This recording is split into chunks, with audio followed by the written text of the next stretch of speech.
Wait, hold on.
Hello, everyone, and welcome to today's webinar, Practical Zero Trust Strategies for IoT/OT Network Defenders.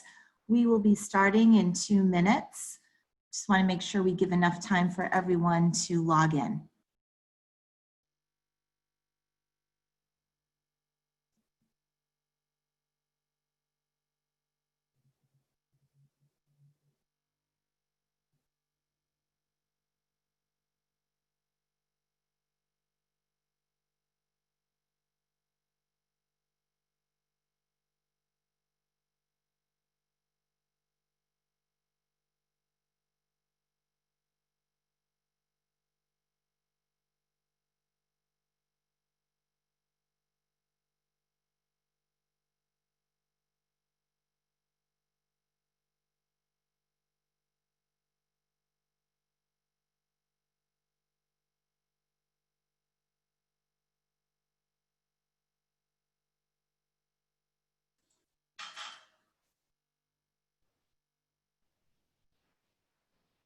Again, welcome everyone. We are going to give 1 more minute for people to log in, and we will begin shortly.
So I want to welcome everyone again today to the webinar, Practical Zero Trust Strategies for IoT/OT Network Defenders.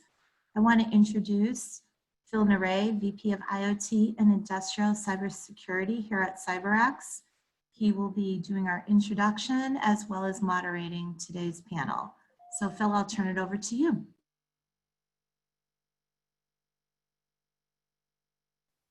Thank you, Julie, and welcome everyone to our session today about Zero Trust. We're thrilled to have Jeff Moore and Christy Peel, who are experts in security, who are going to do the most of this presentation, but I'm just going to set a little context before handing it. So here's the context. You may know Rick Howard, who is the Chief Security Officer and Chief Analyst at the CyberWire, former Chief Security Officer at Palo Alto Networks, and before that he was at iDefense. He's been doing this excellent podcast series recently in which he said, you know, our number one mission as network security people, as security people, is to reduce the probability of material impact to our organization due to a cyber event. In other words, it's not preventing all intrusions. It's making sure that when the bad guys get in, we find a way to prevent them from having a material impact. And then on the topic of zero trust, he talks about assume your network is already compromised and then try to limit the material damage. So these are topics that our guests are going to go into in a little more detail shortly. I want to give a couple examples. Edward Snowden is kind of the archetypal example. He bought a $100 web crawler. He had admin credentials, and that allowed him to steal over 1 million documents. Now, he was an insider, but let's not forget that adversaries that steal credentials also show up as insiders in our network. So that was one example. The other example, in a report that just came out this week, actually, about another leak that's even bigger called the Vault 7 leak.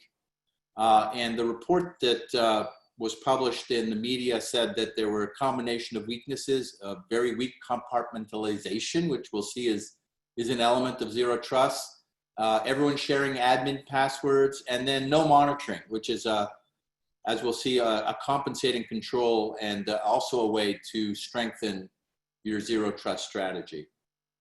And then finally, you may be familiar with the Triton cyber attack on safety controllers in a petrochemical plant that was revealed a few years ago. And I just want to go into a little more detail on that one. So that was an attack on a petrochemical facility. And what was interesting and new was it wasn't about stealing data or even shutting down the plant that as we've seen with some recent ransomware incidents, but it was meant to basically cause a very serious safety incident. And I just want to go through the anatomy of this attack for a second. So if you look at the Purdue model arranged horizontally instead of vertically, as you might normally see it, we're not exactly sure how the attackers got in. That's never been revealed. But somehow they got in. Might have been a phishing attack, might have been exposed RDP port, might have been an insider with a USB drive, but they established their initial foothold on a system on the corporate IT network from which they were able to gain credentials and go through the DMZ into the OT network, after which they deployed PC malware. It was actually Python code compiled as Windows executable that they then installed on an engineering workstation.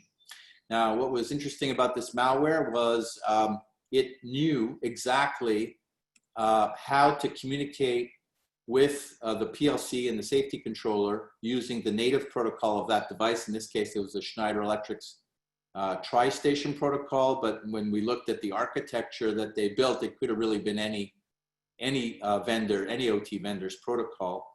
They knew enough about the memory layout of that device such that they were able to deploy their malware onto it and move it into the firmware memory region without disrupting its normal operation. And so they did that using a normal PLC logic download or upload, as people call it. So they used a normal function that's regularly used to change the PLC control logic, but instead they deployed their malware into that device. And they never got to execute this part because they ran into a bug and shut down the plant one too many times and then were noticed. But we believe their eventual goal was to use this backdoor to disable the PLC and then launch a second cyber attack that would then cause the pressure or the temperature or some unsafe condition to be reached where the safety controller would normally shut down the plant and would be unable to do so, and then that would cause the damage the adversaries were looking for. And you know, just quickly, if you look at what kinds of alerts a monitoring system would provide to alert you to these things along the way, remote access connections. It was later found that there were suspicious RDP connections from the IT network to the OT network. It was also later found that Mimikatz was being used on the IT network. The attackers were in the network for a long time. Some people say more than a year, during which time they were performing cyber espionage, scanning the network, understanding what devices were there, so they could build their malware to specifically communicate with those devices. They used the PLC program update function, as I mentioned before, which is a legitimate function, but it's a perfect example of a living off the land technique as applied to OT, because, you know, if you're just looking for malware, you wouldn't notice this as being suspicious. And then they actually tweaked the native protocol of the Schneider Electric device to communicate with their backdoor using some unused or undefined function code values in that native protocol to tell their backdoor to read or write memory or execute code. So a very sophisticated attack. And you can see how at various stages in this attack, the attackers kept going through the network essentially unnoticed. And so a great example of, once you get into a network, if you don't have the right controls in place, it's very easy to navigate through the network and compromise additional systems, which is one of the key things we're trying to prevent with zero trust. This is also an interesting graph showing the various Triton tactics that were used but mapped to the MITRE attack for ICS matrix. It just came out a few months ago. We have a white paper on our website about this. And you can see that we've mapped the various things they did to specific categories or specific tactics in the MITRE attack matrix. Finally, I just want to point out that traditional reliance on static IOCs are no longer very effective. You need to have them, of course, but they won't detect malware-free attacks or living off the land type attacks. And this is a chart that came out a few months ago from CrowdStrike showing that more than half of all attacks in 2019 did not use known malware. And if you look specifically at the bottom right, in North America, it was closer to 75% of the attacks did not use known malware. And they have a great quote in here that says, it's not about preventing the initial compromise. That is impossible, which relates back to the Rick Howard quote. But it's more about detecting and investigating and remediating an attack as quickly as possible so you can stop the attackers before they blow up or shut down your plants. And now I'd like to hand it over to Jeff and Christy, who are going to go into a little more detail on these topics. Thank you so much. Let me see if I can quickly share, if you don't mind, Julie.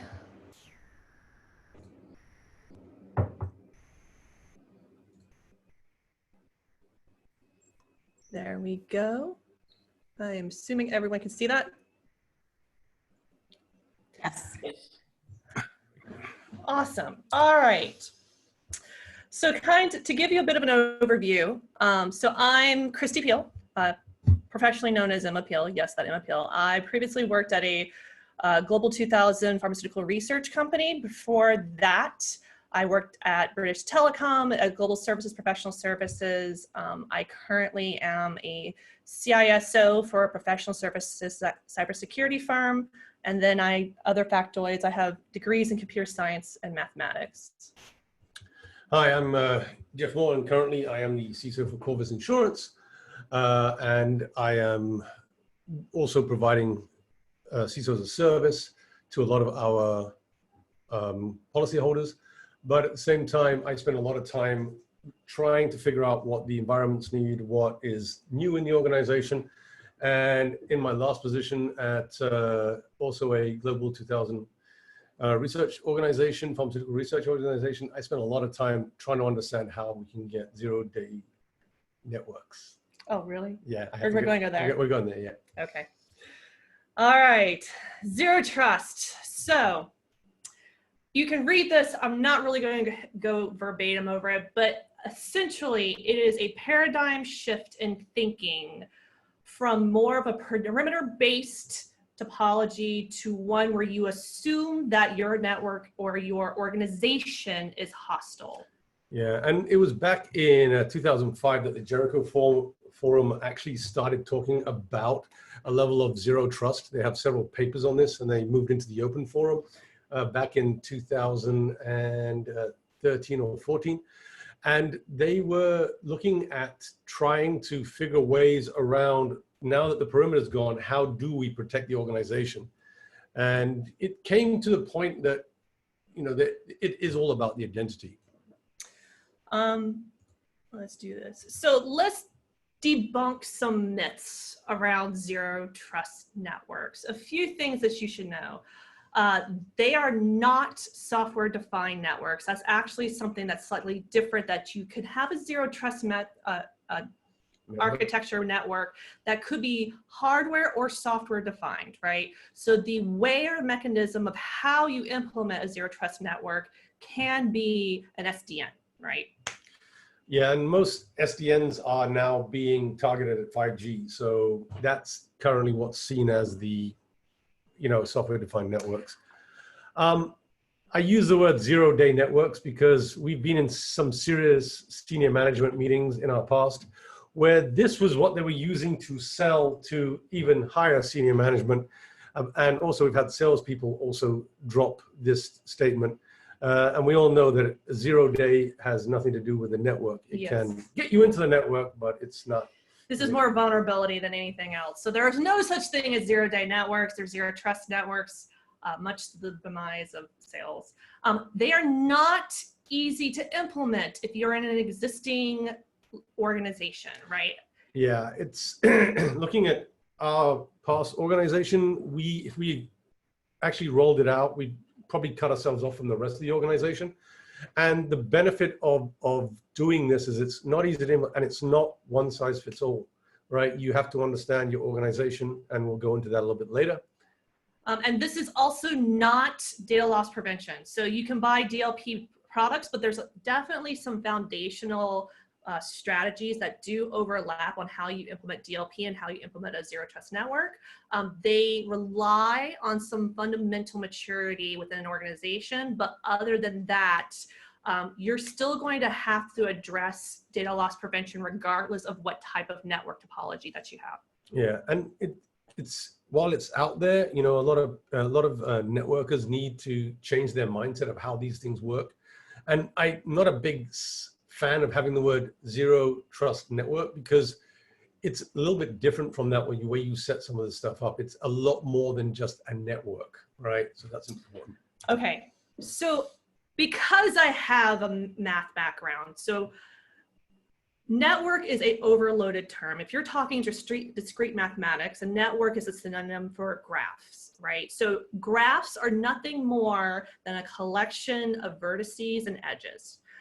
And this, again, you're going to look at this and go, what is this? This is actually the formal mathematic definition. You can have different types of graphs. You can have directional, non-directional. A multi-graph is essentially what you're going to care about when you're actually planning a zero trust network. It is, you can have multiple edges going into a single vertices, and they have direction because you have data flow, right? So if you want to get right down to it, stop thinking network hardware topology, start thinking discrete math graph theory.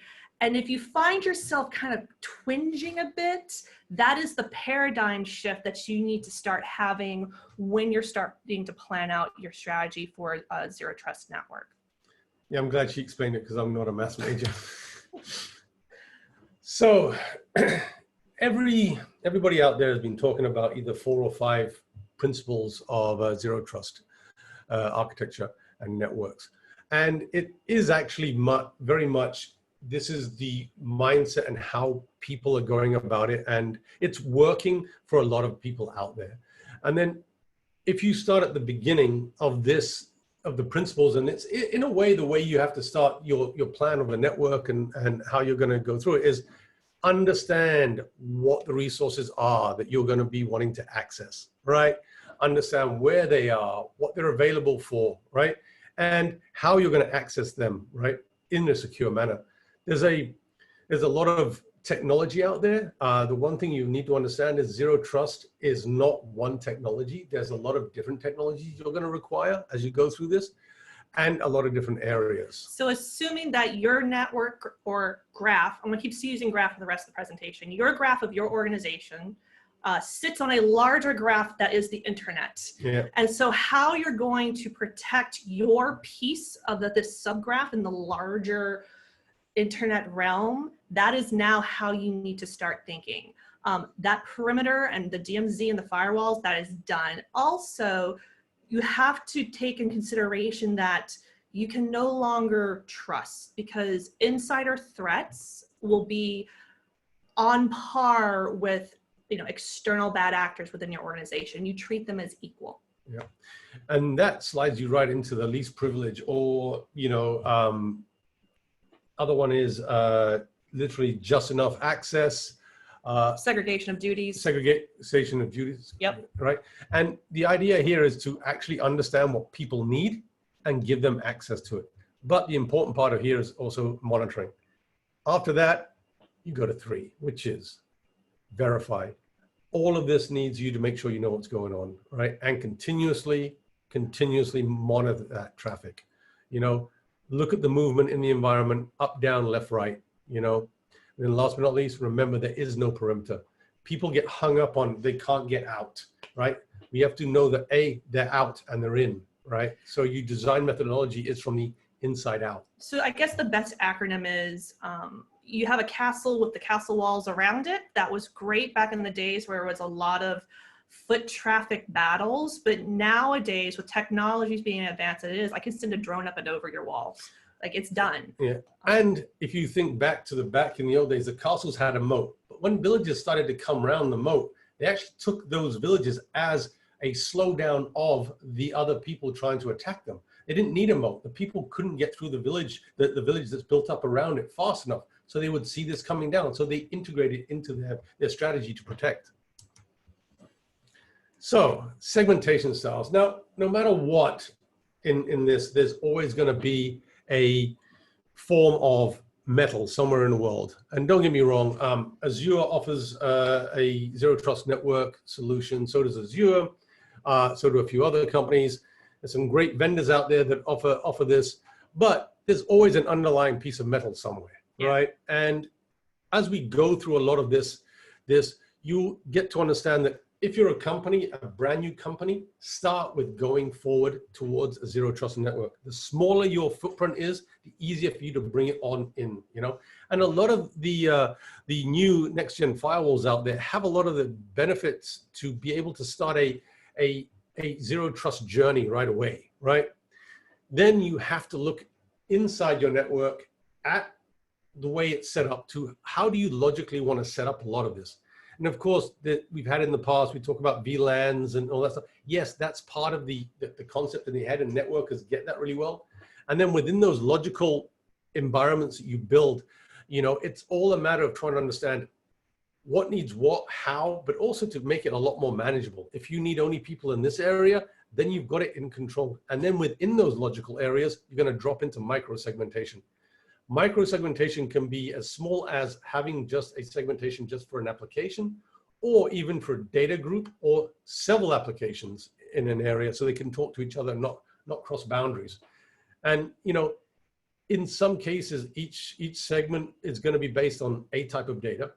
Also, maybe which country can actually access that data. And as you work through this, you're going to get more granular control on resources, how you're going to allocate it. Also, in a lot of cases, you're going to actually optimize performance for some of these and start building quality of service within that environment, right? So it's quite interesting,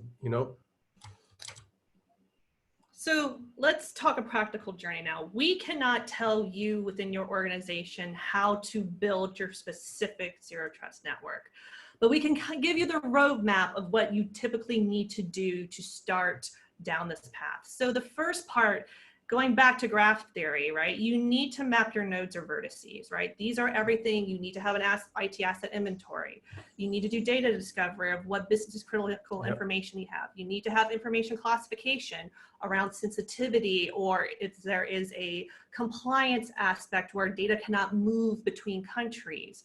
You need to be able to map your crown jewels. You need your users as well and the roles that they have within the organization. All of this are going to give you, in graph theory, a collection of nodes that have different characteristics, but are the logical representation of your company or organization within the grander scheme of the internet.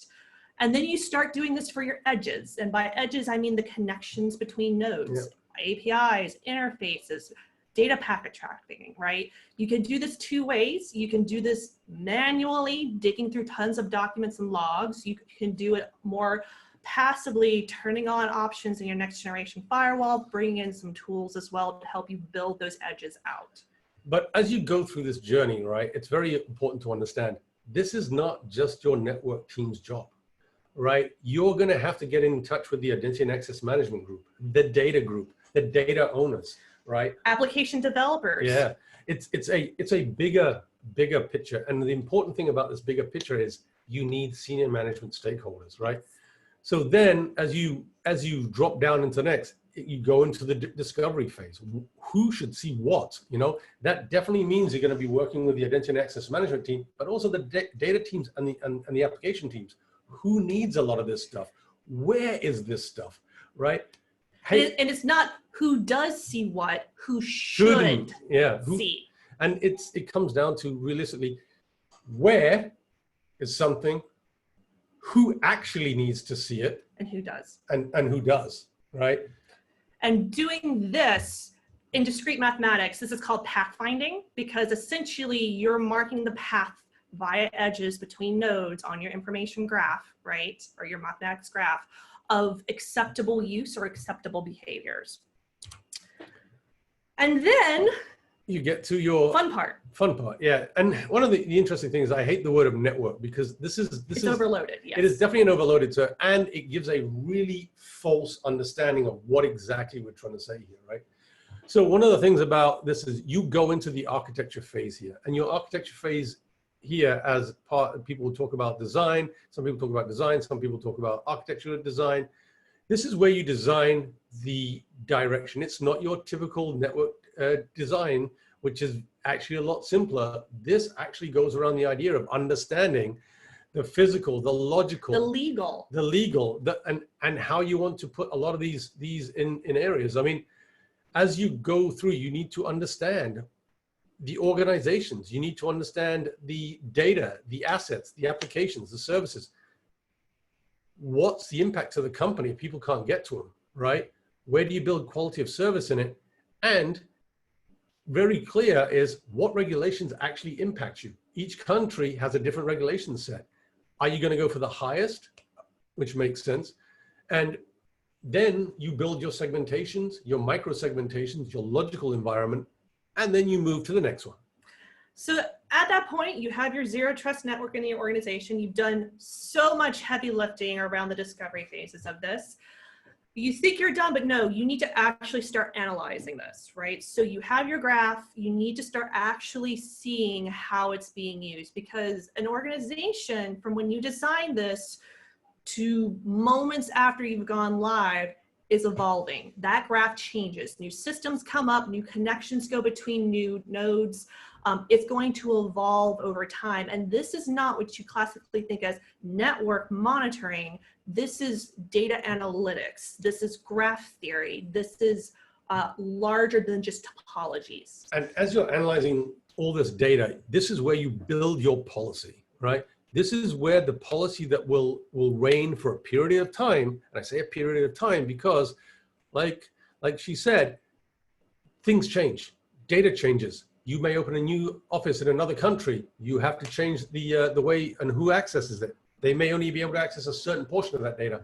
So a lot of the times this is where your policy will be created for your environment, and then once you've done all these steps and you've got it turned on and everything, you go down to document, modify, monitor, constant monitoring with different tooling, right? You're going to be looking at, you know, everything from access logs to login logs to data changing logs, all these things, you know, who was in a group that accessed something that shouldn't have accessed something.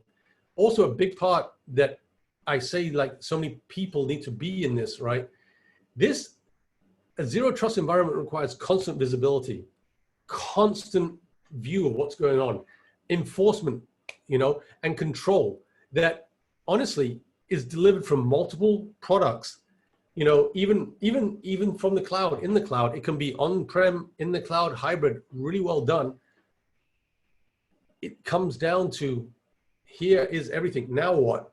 You go back to the beginning again. Yeah, and you continually monitor. Now, I will say, this is probably more of a complicated space within the IT world. Yeah. Within OT or ICS, you are dealing with more machine-to-machine communication. Yeah. So you will have the possibility of having a less complicated graph, right? Yeah. But as soon as you have a single IT system connecting to your OT environment, you must now take your IT environment and start doing the exact same steps over there.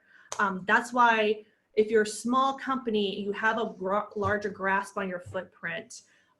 It is easier to start there. You'll spend less time in discovery. Yeah. But you will be, because of the evolving, reevaluating things on a more regular cadence. And an example of how compliance works, one of the companies that everybody on this call has used, which is Netflix, right? I never saying it. No, I'm saying it. No. They probably one of the few organizations that have from the beginning built zero-day Trust. Zero trust networks, right? And you can tell, because if you go to Europe, you may not be able to watch certain shows because they've already balanced it out. Of course, you can use VPN. They know you're going to get around it, but sooner or later, they're going to block that down. But because of legal and regulations and who has licensings of shows. For media, yeah. Yeah, when they log in, and I'm in You're Germany, I trimmed. can't watch certain shows. You'll be able to watch all the Netflix shows that they've actually made themselves because they got them rights to the complete platform. But you may not get Friends. You can't get Friends anymore, but let's just say you could still. You may not get Friends because now Friends actually is licensed over here. Yeah, it's licensed here, but not in. In fact, a good example is also, you know, the new Max show out there. You can't get, you know, your favorite studio in Europe. It's only licensed for the States. Yep. So recommendations. Yeah. It's senior management. This is not going to be cheap if you're an existing organization. You need to have their buy-in. And it's very much because this is a strategic direction. This is not, I just flip the coin, I'm going to do this. It's a strategic direction and a culture change, right? So you need their support, and it's across the organization. You can have a beautiful zero trust network implemented across your organization, and your application developers will still assume that their bottom layers of the OSI model, they're in the perimeter, they're safe, right? Yeah. This is a paradigm change for them in how they develop applications, because they also need to think about hostile networks as well. There is now more responsibility on them with regards to how they architect their secure applications. And if a lot of your technology is on site, start updating the firewalls, get next gen firewalls that can start you on this journey, help you on this journey. You know, it's always good, you know. Asset inventory, I think, would be like next gen firewall startup, get an asset and a data classification, asset inventory and data classification. Those will be probably the two largest needle finding and haystack exercises. A lot of my peers have actually started by establishing what they call protective enclaves to control user access to these applications with the idea and mindset of moving towards a zero trust network. So these are really cool. They're figuring it out and then doing it. And to be honest with you, with what's happened in the universe today, zero trust networking has become a huge buzzword, but I think a lot of companies, if they had thought about this, would have not been as massively impacted in some of the ways. Then, of course, since you're considering your network is compromised all time, make sure you have a very good incident management plan and system in place. Make sure that you can get all the logs. You'll have access. If you're using anything in the cloud, make sure that your cloud provider, if there's something behind there that you may need, you have a deal with them that you can get it during a breach. Yeah. And then deploy EDR within your environment to make sure that you can do a lot additional monitoring. You know, it's always good to have better visibility. Also, when it's out of your network on some of your clients, you have better visibility. Choose your tool of choice. There's good, bad, and ugly ones. Even down to the container level, Yeah. right? And then the other thing is once you go towards this zero trust And you're mature. and you're mature, there's a lot of companies out there that are mature that they actually allow their third parties to connect in with no problem, right? They are just connecting. They don't worry what they've got because they've already set up their trusts. They understand what this person needs to access, and he will get access to this, you know? And the great thing about a zero trust network is that it makes it a lot easier to work with third parties who need access because they're only going to get access to this one thing. It's no longer for them to VPN in to get to something or create a VPN tunnel between their organization and your organization, not have the ACLs done correctly for all the different areas. It reduces complexity massively. So with that, we'd like to thank Phil for having us on today. I will definitely give control back over to Phil for any follow-up questions, but we loved having the opportunity to chat with you guys on this. Yep, and let's see if we can see. Thank you, Jeff and Christy. That was awesome. And we have a couple of questions. I'll start with one that everyone is curious about. How come you guys are in the same room? So when you're defining zero trust, and again, it goes back to, I know where he's been, he knows where I've been, therefore our risk postures are the same. Short version is, ironically, we're neighbors. And you don't want to talk about the cats? Also, if you want me to talk, I have a cat who is 18 years old that requires subcutaneous fluid, and that is more than a one-person job. So a couple of times a week, I have friends come by to help me put an IV in my cat. Twice a week. Twice, actually. That's great. Thank you. So it's interesting. You mentioned EDR, and we had a question from one of the attendees about XDR. And I wanted to point out that you can think of what CyberX provides as NDR, network detection and response. So tell us, what are your thoughts on XDR, and what are your thoughts about XDR in the cloud specifically for security? So the funny thing is when he mentioned XDR, I think of XDR radiology. Yeah. Right. So my brain was like, So my brain mainly goes, what do you define as XDR? Next generation EDR, essentially. So the thing with XDR is the extended detection and response, right? And like everything, you know, it correlates data from your email. It's sort of, I think it's almost a bit like ATA from Microsoft. And any detection, to me, detection is one of the key things. Yeah. You cannot stop things, but you need to know what's happening. Yeah. And when you have great detection products, and honestly, Phil and NDR, CyberX have been a great product that we've used in the past and will use in the future. But the great thing about having detection is you need to know what happens. If you can't catch it, you need to know what's happening so you can stop it, right? And using things like XDR and NDR as well. And I'm waiting for ZDR, which will be zero trust network detection and response. You know, you're trying to remediate data loss, and that, or catch data being things. So yes, I think it's a great idea, and I'm always recommend people to get best detection they can. Yeah. So with respect to XDR, so this is now people are talking about, if you can put this huge data lake in the cloud and gather telemetry from endpoints, networks, firewall logs, Office 365, Active Directory, everything you have, stick it in the cloud, that will enable you to correlate and identify things much quicker. But what about putting the data in the cloud, security data in the cloud? How do you feel about that? So again, security data in the cloud really comes back to the risk tolerance of your actual organization, right? And it really depends on the compliance and the regulatory bodies that you fall under. I would never put, if I worked in a medical device company, I would never put a crown jewel or my risk register within the cloud because of the sensitivity of it.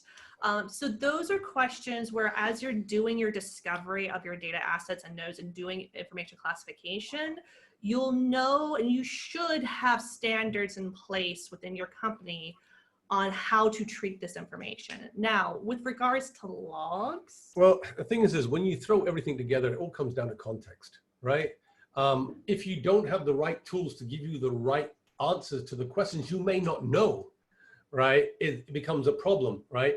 You know, it's what you don't know. But if I've suddenly got 10 million things in there that says I've got a breach, if I do get breached, I actually could become more legally liable because, Yes, you know, I you had do. all the You had all the information, had all the information. information that should have told me, but I just didn't know what to do. And I will caution anyone that thinks that throwing all this information into a data lake and not having done the discovery and edge mapping like I outlined, you essentially have a data swamp, right? A data lake has a whole bunch of information, but it's settled down to the bottom, the sediment, and you use the information the most that is pertinent to the purpose of the data lake at the top, right? So just pulling in inputs from all across an organization without actually tuning it to what you need, you are taking on more liability because you have the information and I can prove it in court. And the other thing is I don't like the word data lake. I like data islands, right? You have a lake of stuff, but I actually like the island where you built up something, you know what's there, right? And you know, and as I see people throwing stuff together, you know, I had a call yesterday about data lakes. A couple of companies were like, hey, we've thrown everything in here. What's your opinion? And I said, well, my opinion is, what are you doing with it? And they're like, well, it's in the lake. We've got some tools that are doing some scripts running against it. I'm like, but what have you got out of it? And they're like, nothing. I'm like, well, first off, why aren't you running simple things to look at X, right? And you start building on it. And it's a building block game. It's right? that pathfinding exercise that we outlined, right? Figuring out information flows. Yes, your data lake could be your platform of how you are mapping your topology of your graph. Yep.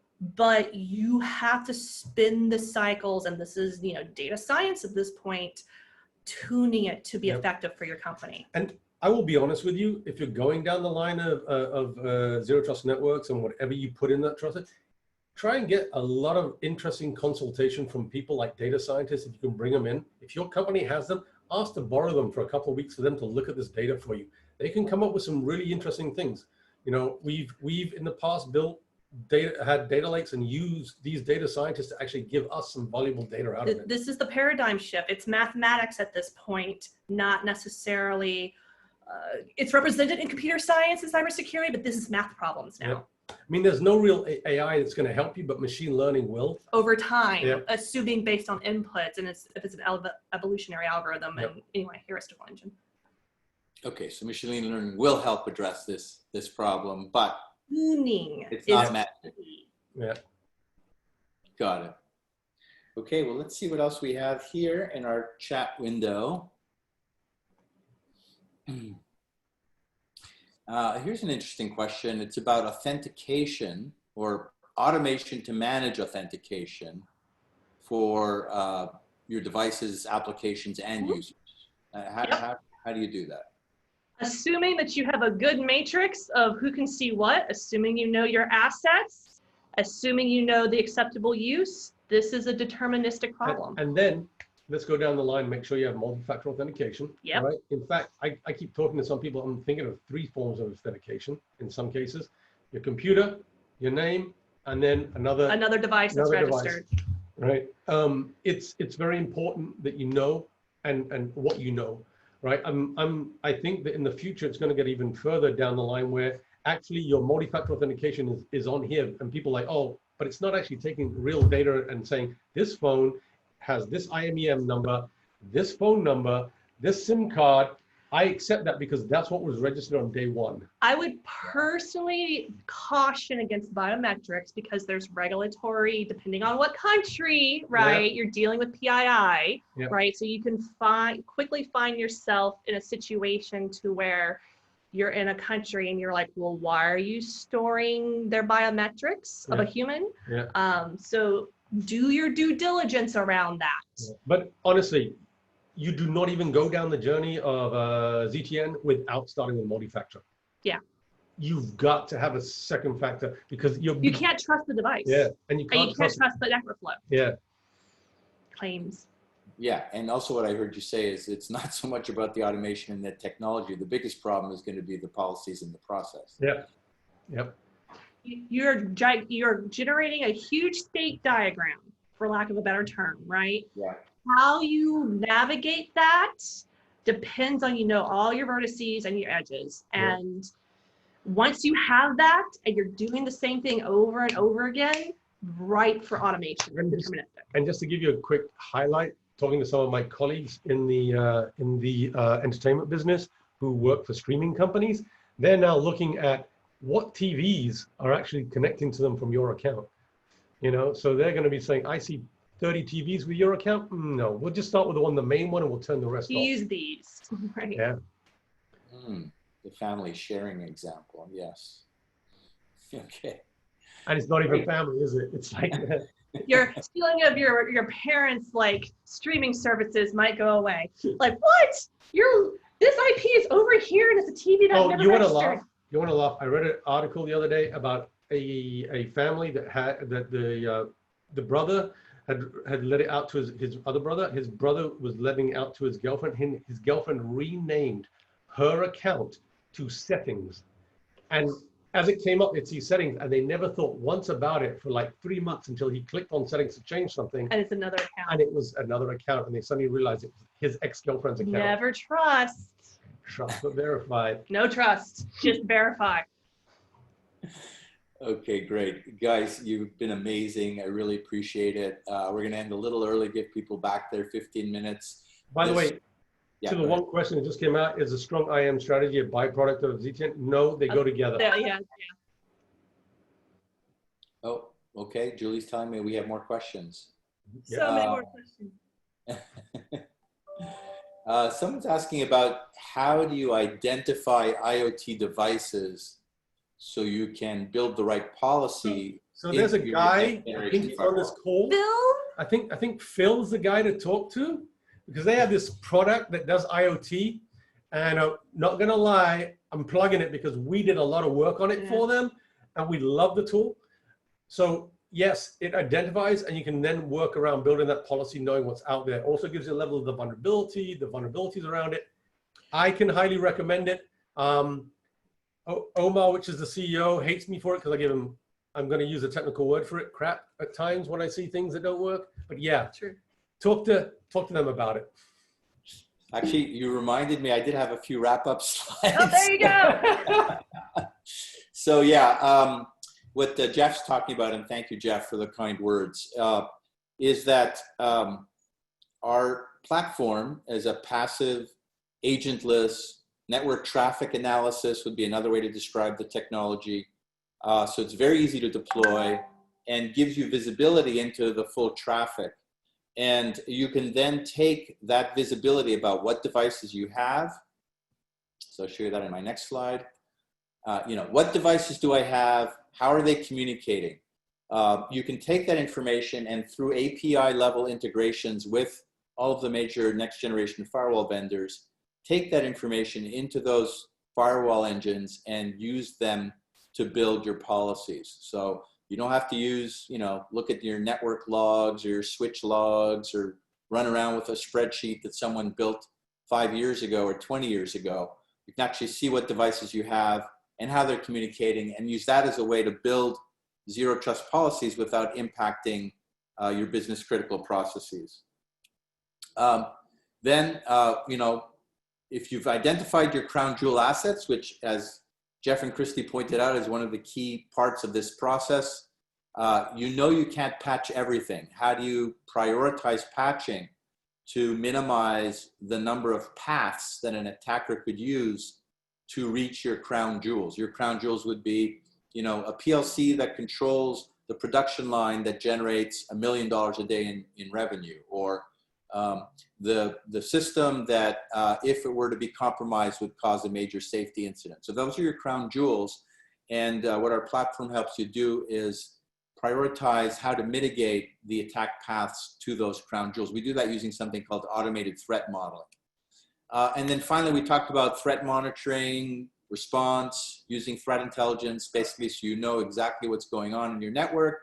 There are also some operational benefits which will help build support for deploying this technology with your OT teams. We often hear that OT teams are resistant. They're afraid the technology is going to bring down production, and they don't see value for themselves except from preventing security incidents and safety incidents, which is definitely something everyone shares as a common goal. But one of the byproducts of this continuous monitoring is you can quickly identify, for example, a misconfigured workstation that's spewing out scanning traffic and bringing down your network that would be impossible to identify otherwise.